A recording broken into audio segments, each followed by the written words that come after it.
Dieu vous bénisse. Acclamons pour Jésus.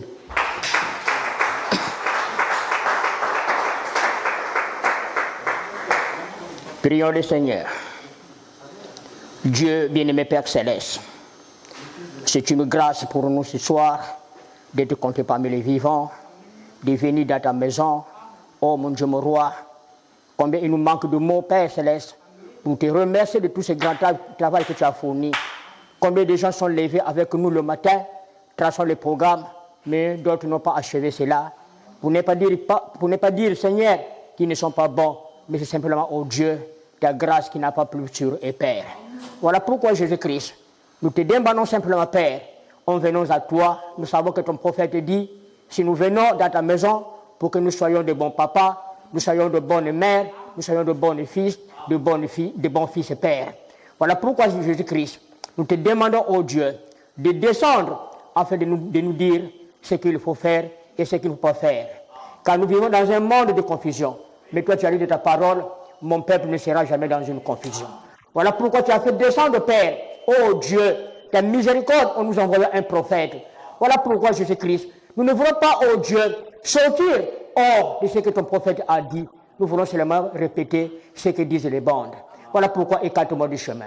Je ne suis pas digne, Père, de m'approcher devant ton peuple, que tu as acquis à un grand prix. Oh mon Dieu, mon roi, la Bible dit qu'il est difficile de racheter une âme, parce qu'une âme vaut 10 000 mondes.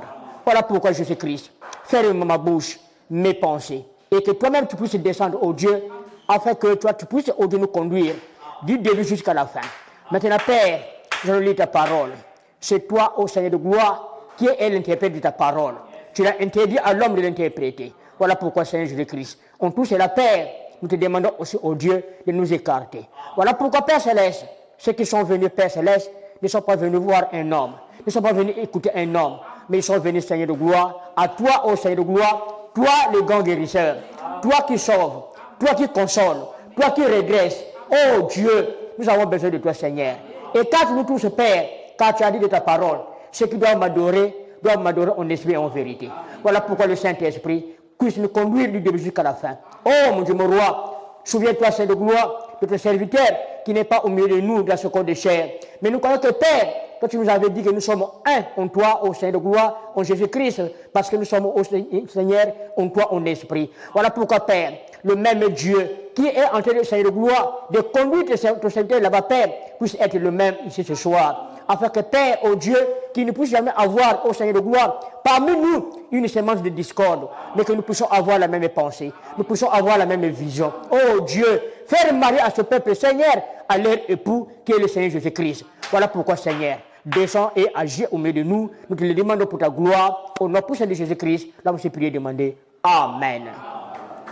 Que Dieu vous bénisse.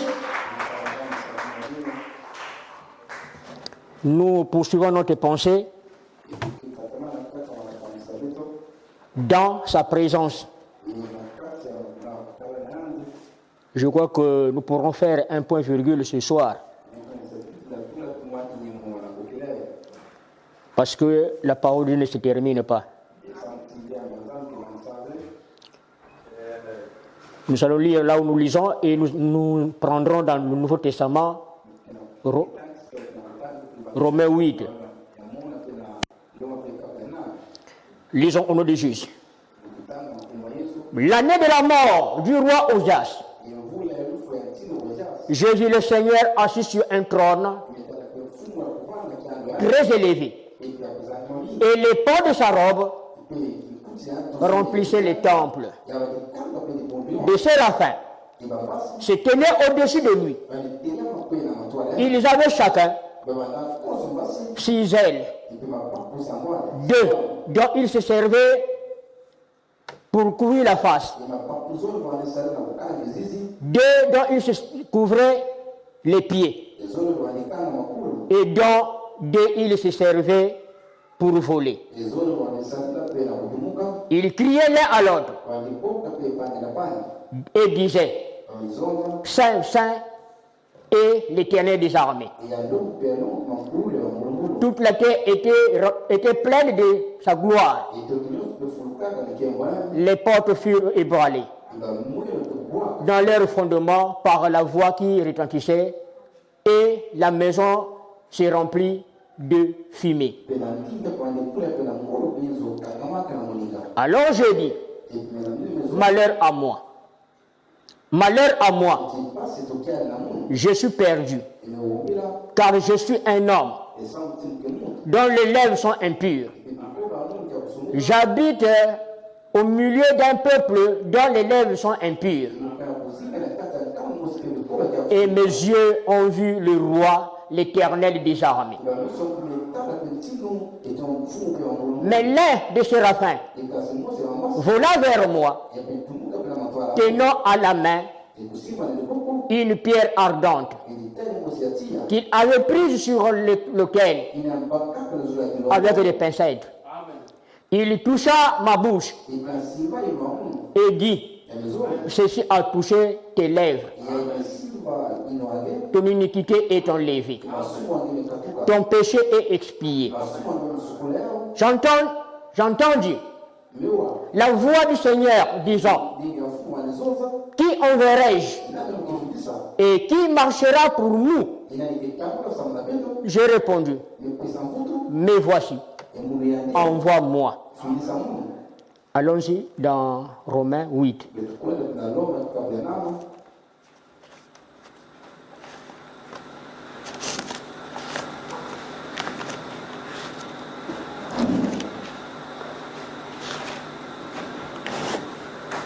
À la page 1140.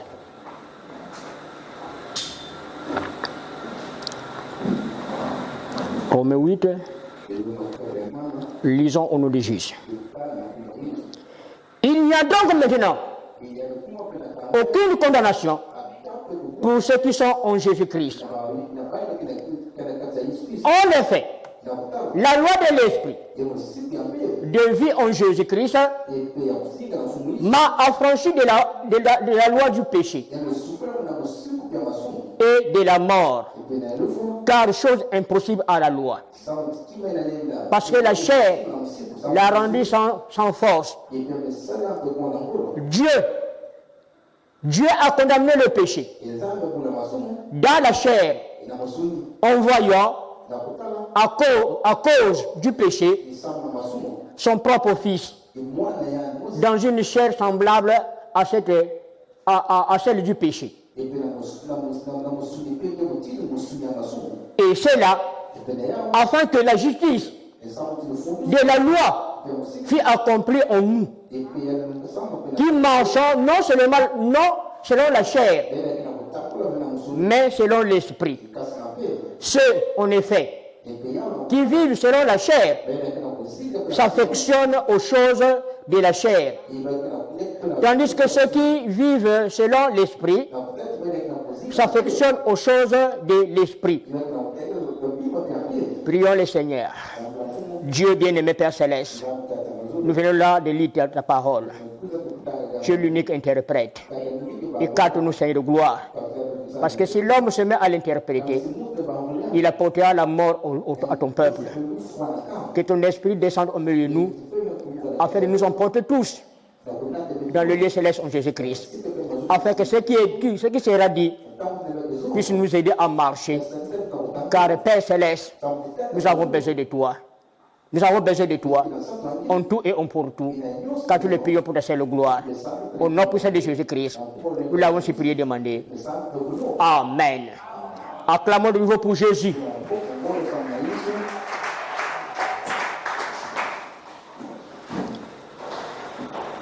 Nous pouvons nous asseoir.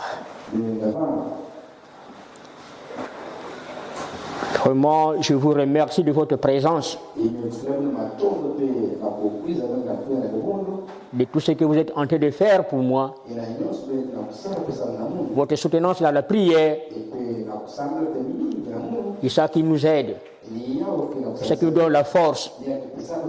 Amen. Voilà pourquoi même Paul demandait, afin que le peuple puisse prier pour lui. Car les prières des saints sauvera les malades. Et nous sommes ici pour continuer notre petit serment que nous avons intitulé « Dans sa présence ». Et le dimanche, nous étions dans l'Ancien Testament et nous avons lu dans Juge, dans Nombre 17, là où nous avons vu le bois, ou bien le bateau d'Aaron, qui était sec, qui s'est transformé et donnant les fruits. Et nous avons vu avec vous qu'il y avait au total 12 bois, 12 bâtons, et c'est Dieu qui avait demandé à Moïse de faire cela afin que lui-même, qu'il puisse faire le choix. Amen. Si c'était à notre tour, on pourrait dire, mais comment Dieu a seulement choisi un bois? Le choix vient de Dieu, frères, sœurs. Vous pouvez être nombreux dans une famille, mais si Dieu te choisit toi seul, c'est toi qui croiras la parole de Dieu. Ne force pas aux autres, même si tu peux les exhorter. Si ce n'est pas la main de Dieu, tu verras que ce type-là est incrédule. Non, ce n'est pas de sa faute. C'est Dieu qui fait le choix. Et quand Dieu fait le choix, c'est pour toujours. Amen. Si Dieu a fait que tu sois un chrétien, peu importe les embûches, peu importe les problèmes, tu sauras comment surmonter ces pentes. Parce qu'il est dit, ce n'est pas par votre effort, c'est par mon esprit. Et il a dit, ce n'est pas celui qui court ou qui est assis, mais à celui qui le fait miséricorde. Amen. Et là où nous avons lu dans Romains 8, il est écrit, si Jésus-Christ est pour nous, qui sera contre nous? Que le diable fait des pièges, que le diable fait des efforts. Mais si Jésus t'a choisi, il va se fatiguer. Amen. Nous sommes en train de poursuivre notre pensée dans sa présence. Et nous pouvons retenir ceci. Ce qui a été dit pour Jésus. Écoutons. Prenez avec moi Luc.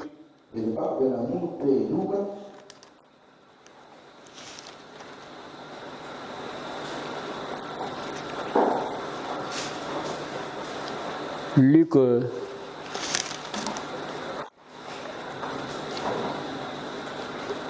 au chapitre 1.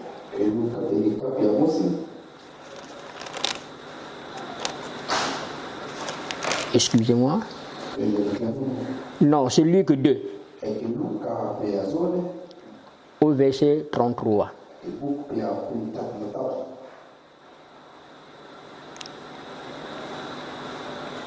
Ici, il y avait un serviteur de Dieu nommé Siméon. Dans sa pensée, il avait dit, je ne pourrai jamais mourir sans voir et toucher ce fils prodigue, ce fils qui est venu pour sauver l'humanité. Et quand il avait vu, la Bible dit qu'il avait tenu. Nous pouvons commencer au verset 28.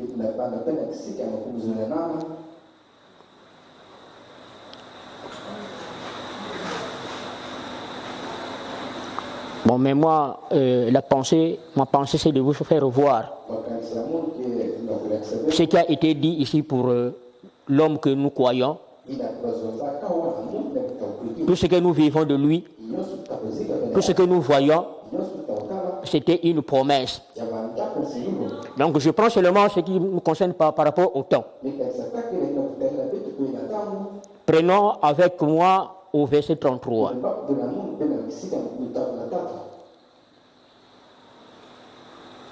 Son père et sa mère étaient dans l'admiration.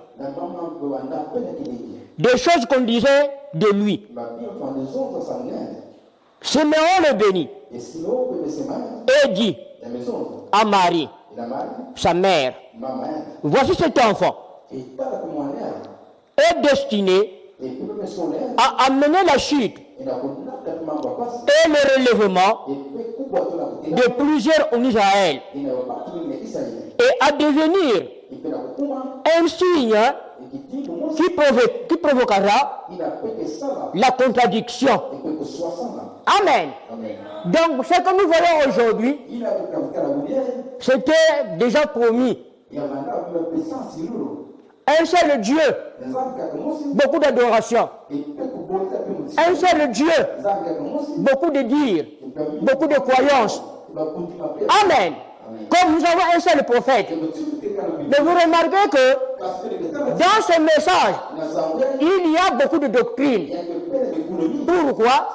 Parce que c'est le message de Jésus. Or, on avait dit de lui que cet homme sera une occasion de chute. Voilà pourquoi vous entendez certaines personnes dire la Bible peut relever, peut encore faire tomber. Si vous la comprenez mal, c'est là où vous tomberez. Mais si vous la comprenez bien, cette Bible sera pour vous comme une lumière parce que c'est la parole de Dieu. Amen. Si aujourd'hui les gens marchent dans les ténèbres parce qu'ils ont tourné le dos au plan de Dieu, Dieu a un plan et malgré ce plan-là, pour vous pouvez faire du Dieu dans une église. Mais lorsque vous ne respectez pas le plan de Dieu, lorsque vous ne respectez pas le plan de Dieu, vous marcherez en tâtonnant. Or, la parole de Dieu est la lumière au milieu du peuple. Amen. C'est pourquoi nous entendons beaucoup de contradictions. D'autres vous diront, pour être baptisé, il faut d'abord faire le catéchisme. Il faut avoir un parole de baptême. Pourquoi? Ça a été dit qu'il sera sujet de contradiction. Mais pour nous, frères et sœurs, nous devons être heureux parce que Dieu nous a aimés. Il nous a envoyé un prophète à qui Dieu a donné la lumière. Amen. Nous devons être heureux. Si Dieu place au milieu de vous un bon conducteur qui connaît le plan de Dieu,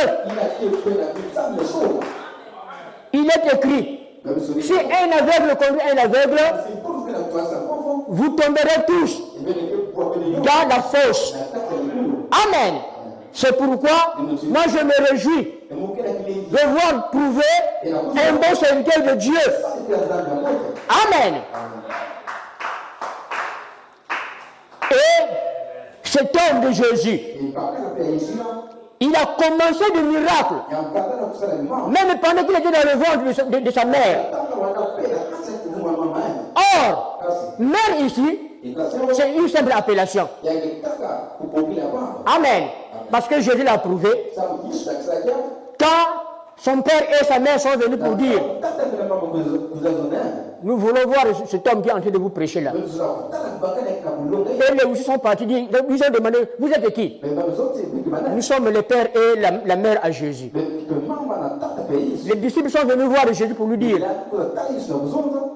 Seigneur, ta mère et ton père te cherchent. Il a dit, oh, qui est ma mère? Qui est mon père? Celui qui est ma mère et mon père.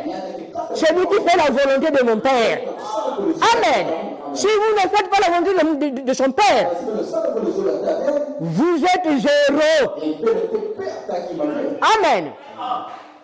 Faire la volonté du Père, c'est vivre la parole de Dieu, pas par une moitié, mais toute la totalité de la parole de Dieu.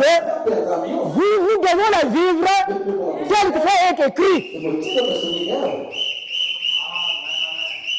Or, ne pas vivre la parole de Dieu, c'est ceux qui sont passés devant Jésus.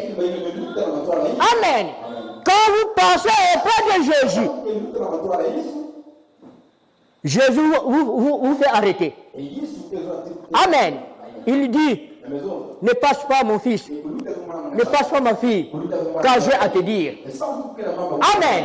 Et vous remarquerez, lorsque Marie avait reçu le message de l'ange qui devait recevoir un fils, qu'on devait donner le nom d'Emmanuel, qui signifiait Dieu de son peuple.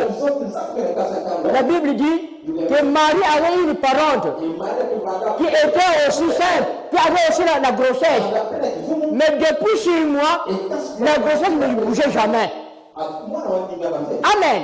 Mais quand Marie est entrée dans cette maison, rien qu'en la saluant, la Bible dit, Élisabeth avait senti que l'enfant avait tressailli dans son ventre.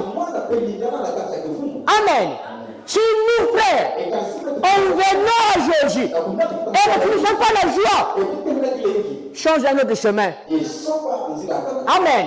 Parce que tous ceux qui sont passés auprès de Jésus, comme chante un poète, je n'ai jamais vu un homme qui passe auprès de la croix et laisser la même personne. Amen. Quand nous venons à Jésus, il y a toujours une récompense. Il y a toujours un changement. Mais sachez-le, il a été dit, cet homme sera sujet de contradiction. Amen. Comme ce soir, tu peux venir auprès de Jésus. Mais lorsqu'il te dit quelque chose, vous ne serez pas en accord avec tes désirs, tu trouveras que Jésus ne m'aime pas. Amen.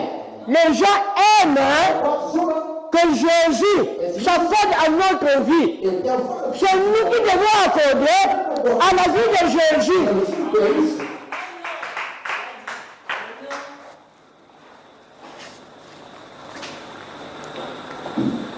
Je crois que nous sommes en train de comprendre. Et ce que je dis, c'est la vérité. Parce que quand Marie entre dans la maison d'Élisabeth, dès qu'en disant « Je vous salue », Élisabeth a reconnu qu'il y a quelque chose qui est entré en moi, qui est entré dans cette maison, que je n'ai jamais vu. Depuis que j'ai cette grossesse, l'enfant ne bougeait pas. Amen. Nous étions dans la dénomination. Amen. Mais on ne savait pas qu'il y avait une vie qu'on appelle la vie éternelle. Les gens nous disaient seulement d'inscrire mon nom dans le livre d'appel, dans le livre d'appel. En nous disant, quand tu viens dans mon église, quand tu auras des problèmes, l'église viendra te secours. Quand tu viens dans mon église, tu auras du travail. Quand tu viens dans mon église, tu auras une belle femme ou bien un bon garçon. Toutes ces choses-là, c'est bon. Mais ce que nous avons besoin, c'est la vie éternelle. Amen. Il y avait un homme qui est venu apprécier en disant, ah Jésus, j'ai longtemps marché dans ce monde et je n'ai jamais vu une personne faire des choses que tu fais. Jésus a dit, si tu crois seulement, toi est-ce que tu peux le faire? Il a dit, oh, comment? Ah, la nouvelle naissance. Il dit, oh, un grand comme moi, qui connaît parler, qui connaît prêcher, et retourne encore en arrière. Non. Comment? Il dit oui, si tu veux faire le même miracle, parler comme moi, oublie tout ce que tu as appris à l'école, oublie tout ce que tu as appris au séminaire. En ce moment, viens et nous allons marcher ensemble. Il a trouvé cela comme une injure. Amen. Ça peut être le cas pour nous ce soir. Amen. Nous voulons qu'on puisse dire tous les jours, vous serez bénis, vous serez bénis. Oh, la bénédiction a des principes qu'il faut respecter pour être béni. Jésus a dit, cherchez d'abord le royaume des cieux. Or, C'est des choses que nous trouvons difficiles. Nous voulons que dès que nous venons à l'église, nous puissions être bénis, qu'on trouve le travail, qu'on trouve la femme. Tu n'es pas encore bien positionné. La Bible nous dit que l'argent, c'est un bon maître, mais mauvais serviteur. Amen.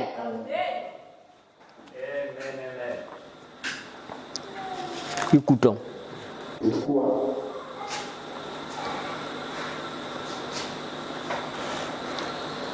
Vraiment, je n'ai pas assez de temps.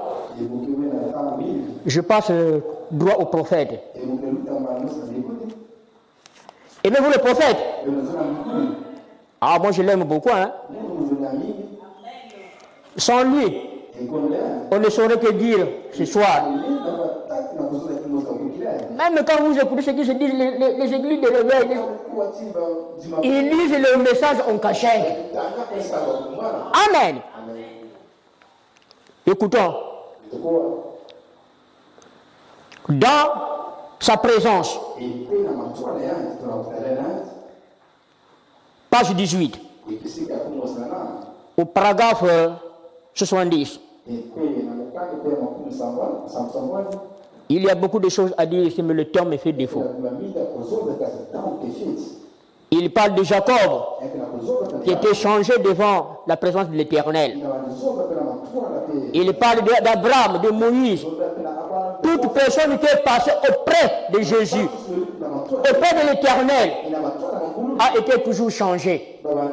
Comme même les gens dans le département se disent, quand je l'ai vu, j'ai tombé à ses pieds et j'étais devenu comme mort. Amen. Moi, je me fie souvent aux gens qui disent, le Seigneur m'a dit. Le Seigneur m'a dit. J'ai vu le Seigneur. Et tu continues toujours à me dire. Ah. Nous devons savoir ce que nous parlons, frère. La Bible nous dit, si nous venons ici pour se moquer de Dieu, détrompons-nous. Amen. Le ciel est pour Dieu. Maintenant, toi qui viens faire comme semblant si je ne vais pas à l'église. Quand le pasteur va entendre ça. Le pasteur c'est Dieu. C'est vrai. Il est le berger. Ça lui fera mal. Quand il entendait qu'un tel ne venait plus à l'église. Ça c'est l'amour, je crois, Philéo. Parce qu'il nous aime que nous allons au ciel. Mais du reste, c'est quoi avec Dieu? Il dit, Dieu trouve un moyen d'amener les hommes en leur présence. Après quoi, ils prennent leur décision. Amen. Donc quand Dieu t'amène ici, il t'a appelé dans son message. C'est à toi maintenant de décider s'il faut continuer avec Christ ou t'arrêter. Amen. Mais moi j'ai toujours félicité les jeunes hommes riches. Il n'était pas hypocrite, frère. Il était sincère, mais il était en erreur. Quand on lui avait présenté les conditions, il a dit, ah, les conditions sont dures. Quand il était parti, c'est pour tous les bons. Amen. Il n'est pas de nous. Tu sais bien que tu n'es pas en ordre. Mais tu fais semblant. Dieu t'a appelé, cher en Christ ou frère en Christ.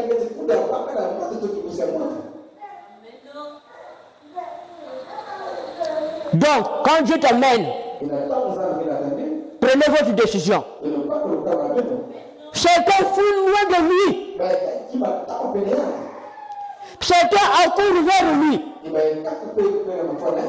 S'ils ont été prédestinés à la vie. Donc, ceux qui n'étaient pas prédestinés, quand ils écoutent la parole de Dieu, C'est comme les apôtres pouvaient dire ce jour-là. Ah, cette parole est dure. Qui peut l'écouter? Mais Dieu a un peuple qu'il avait prédestiné, qui doit écouter sa parole. Qu'on condamne sa vie, il sait bien que c'est pour mon bien. Frère Branham prend l'exemple d'un homme qui a eu une plaie. Il va consulter un médecin, que le médecin lui soigne cette plaie-là.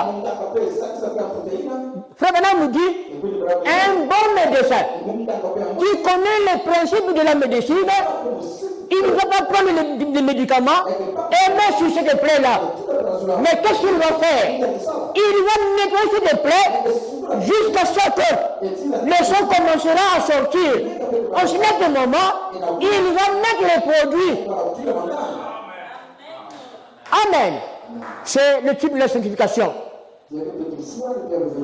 Le type de la sanctification que les gens n'aiment pas. S'il y a quelque chose que les gens n'aiment pas dans les églises, c'est la sanctification. Or, la Bible nous dit, la sanctification sur la terre, personne ne verra Dieu.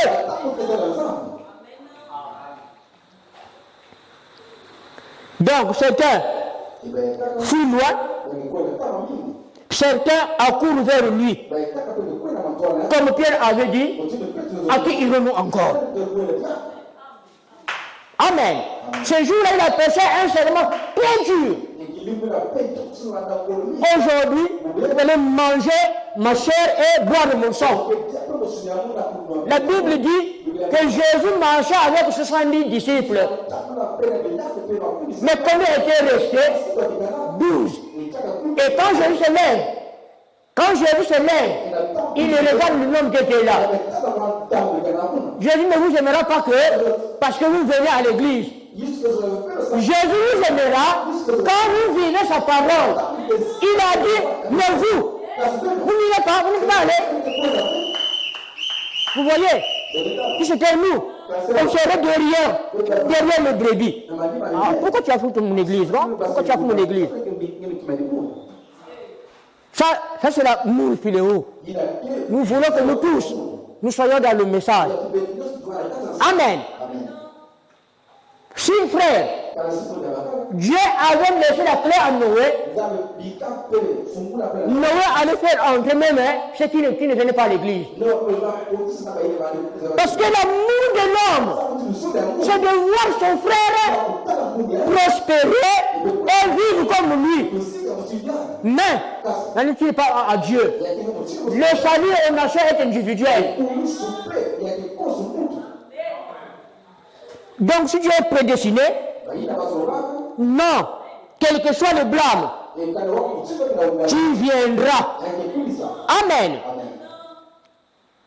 Il dit, si je dois prédestiné à la vie, il y croit et s'y accroche.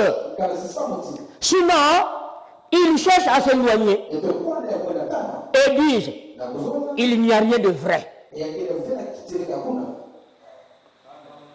Frère, pourquoi tu ne vas plus à l'église? Ah, qu'est-ce qu'il y a de bon là-bas? Il n'y a rien de bon là-bas. Oh, il n'y a rien. Branham nous dit, quand on te donne la nourriture, même si toute la nourriture n'est pas composée de la viande, la nourriture remplie des os, mais il ne faut pas dire que la nourriture qu'il m'a donnée, c'est seulement les os. Tu es un menteur. Amen.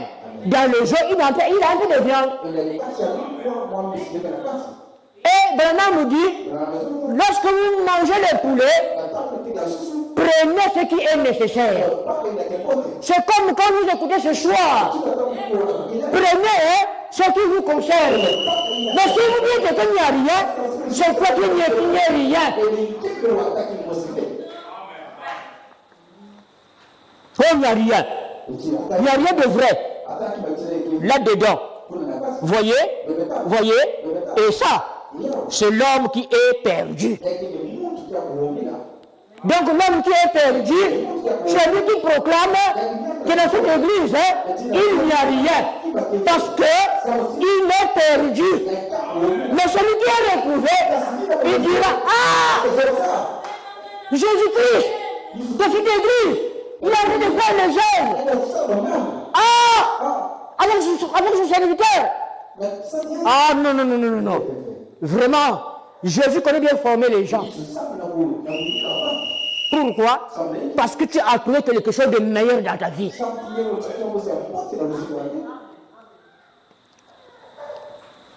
L'homme qui confesse son péché recevra son pardon. Si vous cachez votre péché, vous ne prospérerez point. Amen. Ici, il parle de Jacob. Mais, pardonnez-moi vraiment le temps. Je pense seulement les choses essentielles qui peuvent nous aider. Amen. Tout peut nous aider, mais par rapport au temps. Il dit ici, Psaume 168, au chapitre 8, c'est David qui dit ici, je garde l'Éternel, sous mes yeux, c'est une bonne chose à faire. Psaume 16, 8, je garde l'Éternel sous mes yeux. C'est afin qu'il ne soit pas dans la confusion. Amen. Gardez votre Dieu dans votre cœur. Marchez avec lui. Vous ne serez jamais dans la confusion. Aujourd'hui, ce que le monde appelle aujourd'hui bonheur, devant Dieu, c'est un malheur. Quand quelqu'un commence à vendre ses enfants à cause de l'argent et il appelle ça bonheur, c'est une misère, frère. Proverbe 17 nous dit, vaut mieux dans une maison, là où on mange le pain sec avec de l'eau, qu'une maison remplie d'argent et tous les jours dans les angoisses. Tous les jours dans les querelles, tous les jours au-dessus à l'hôpital. Amen. Frère, ce n'est pas l'argent qui fait le bonheur. C'est Dieu qui a levé le bonheur. Voilà pourquoi quand Paul a compris ça, il pouvait dire, qu'est-ce qui peut me séparer moi avec Dieu? Le manque d'argent. Le manque d'habits? Non.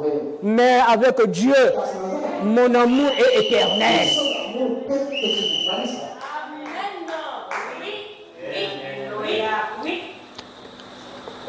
Il désirait être conscient de sa présence. C'est pourquoi David a dit, je garde constamment l'Éternel devant moi. En effet, moi David, je garde l'Éternel devant moi, afin d'être toujours conscient de la présence de Dieu. N'est-ce pas que ce serait une leçon valable pour chacun de nous? Amen. Si chacun de nous pouvait arriver à avoir constamment son Dieu dans son cœur, tout ce qui te manque, tu le remets devant l'Éternel. Si tu m'avais créé, Seigneur, pour que je puisse souffrir, moi également je ne le laisserai jamais. Amen. Ce qui nous manque, c'est la sincérité, frère.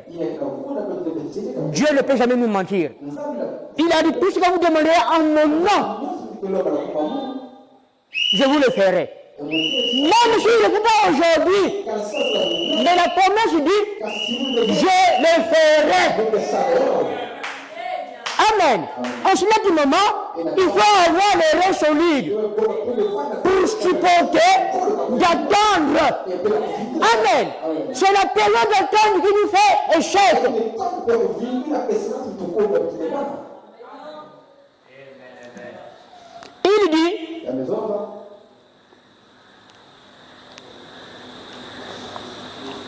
Il dit, je repense là où nous avons lu.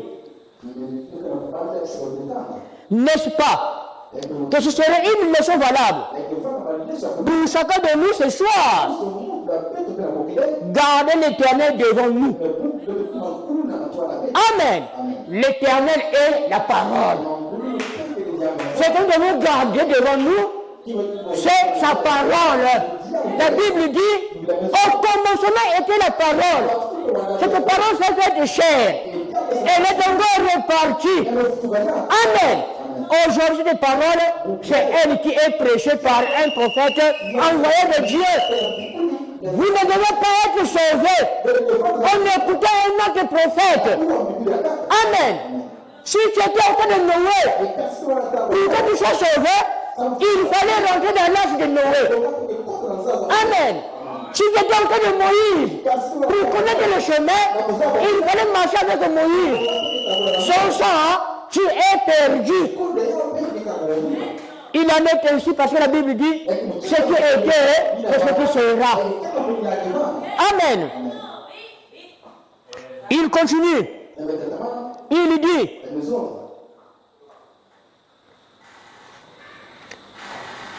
je mets l'Éternel constamment.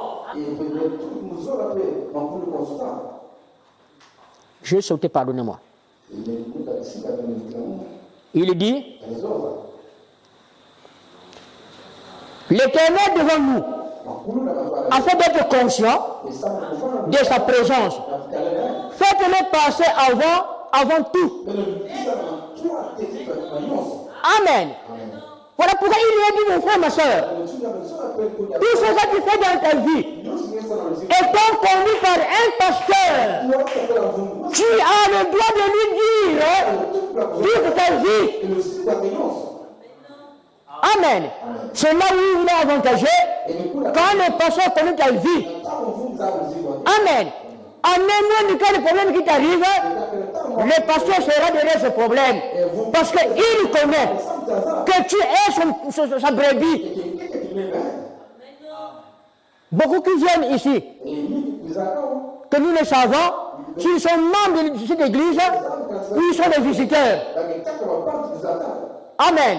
Mais il serait mieux que tu prennes une décision de dire à notre pasteur, aujourd'hui, si tu ne le connaissais pas, je suis ta brebis. Amen. Le thème est ton frère. Parce que Branham avait dit, dans l'ordre de l'église, ça devait être lui consommé dans l'église, pour que les gens aient une bonne position. Amen. Parce que quand tu ne connais pas, ou tu es membre de l'église, ou tu n'es pas membre de l'église, tu auras des exigences.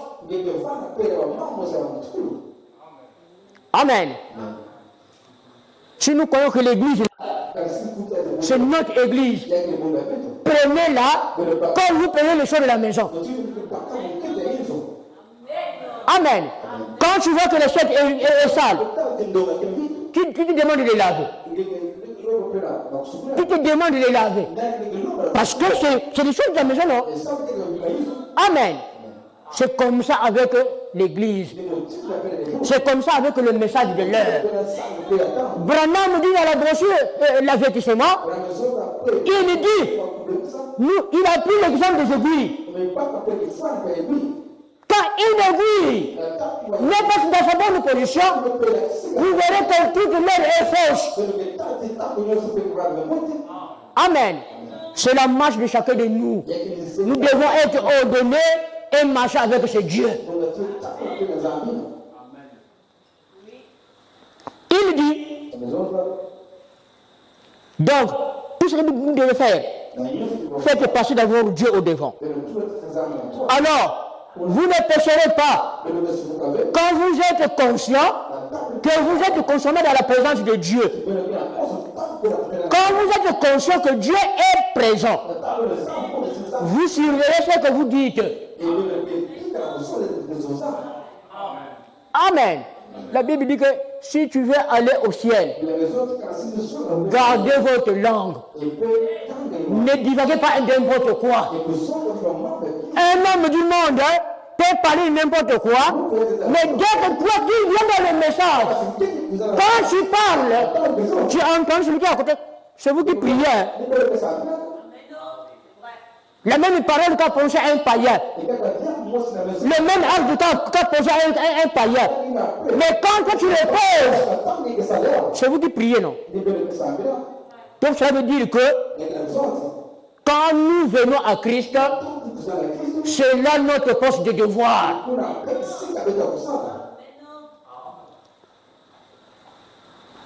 Bon, vraiment je saute.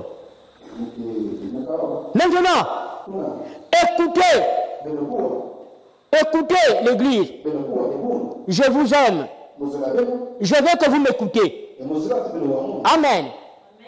Il dit que je veux que vous m'écoutez. Est-ce que nous sommes prêts à l'écouter? Est-ce qu'on va acclamer pour Jésus?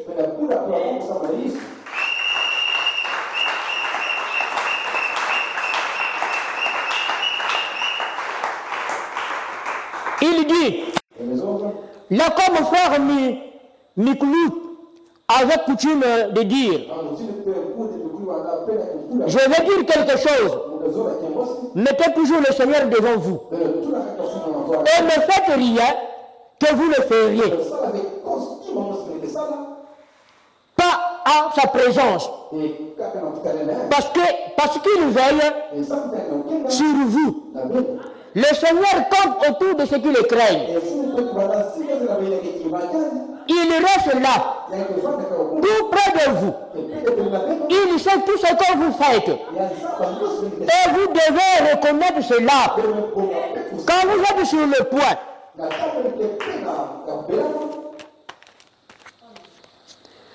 quand vous êtes sur le point de dire un mensonge, ne le dites pas. Amen. Souvenez-vous, Dieu vous écoute. Amen. Il y a certaines personnes qui ont le courage même de jurer au nom de Jésus. Ton cœur te condamne, dis seulement la vérité. Tu as reçu l'argent, mais tu viens mentir ton épouse. Oh, c'est quoi moi? Je te félicite ton mari. Au nom de Jésus, on ne nous a pas encore payé. Ah! Et ton cœur te dit quoi? Dieu te regarde, frère. Dieu nous prend comme nous prenons les graines sur nos mains là. Il nous... Regardez. Pendant qu'il parlait, les apôtres ont murmuré. Il avait su. Qu'en est-il de toi si tu es ta fille? Que tu sois son fils, que tu sois son fils. Il nous écoute ce que nous pensons et ce que nous disons en secret. Ça ne sert à rien de nous cacher, frère. Même dans l'eau, il nous connaît ce que nous faisons. Amen. Nous, comme nous sommes, on vit ici, dans ce quartier, comme on me connaît, je dois aller faire mes affaires à Mongonkamba. Là-bas, là, on ne les connaît pas. Mais Dieu te connaît. Dieu te voit. Ne souffre pour rien, frère. Si tu veux faire des choses, la Bible nous dit, celui qui se souille de plus belle. Celui qui se sanctifie, se sanctifie. Ne souffre pas de te cacher, on dirait que Dieu ne me voit pas. Il te voit. Oh, on me fait signe que le temps est arrivé. Amen. Mais retenez le peu que nous avons écouté. Ne souffrez pas d'aller vous cacher dans les hôtels. Si mon mari me voit, il va me chasser. Il va me chasser de la maison. Mais que dis-tu de Jésus? Ça, c'est l'homme que tu fuis. Qu'est-ce que tu dis pour Jésus qui t'a créé? Qui te voit? S'il y a un homme qui doit vous fuir, c'est le Seigneur Jésus-Christ. Que Dieu vous bénisse.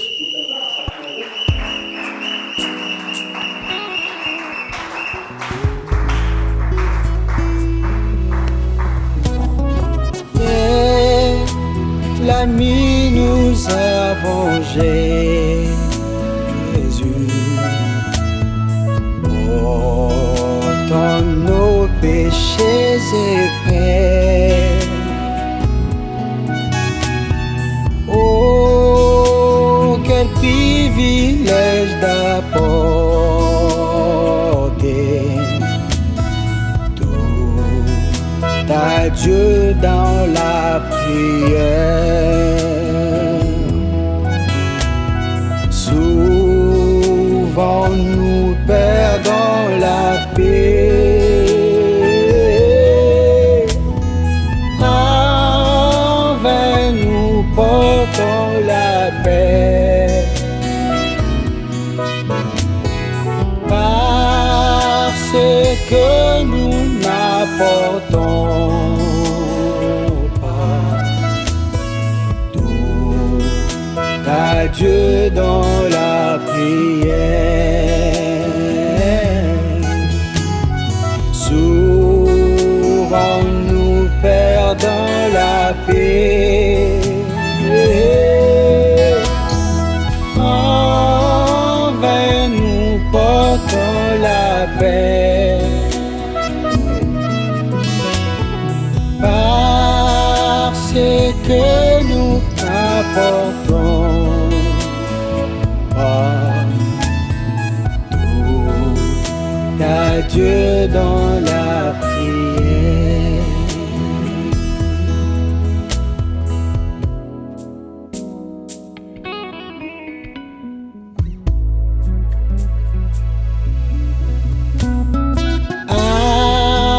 Avons-nous épreuve de tension? Y a-t-il trouble quelque part?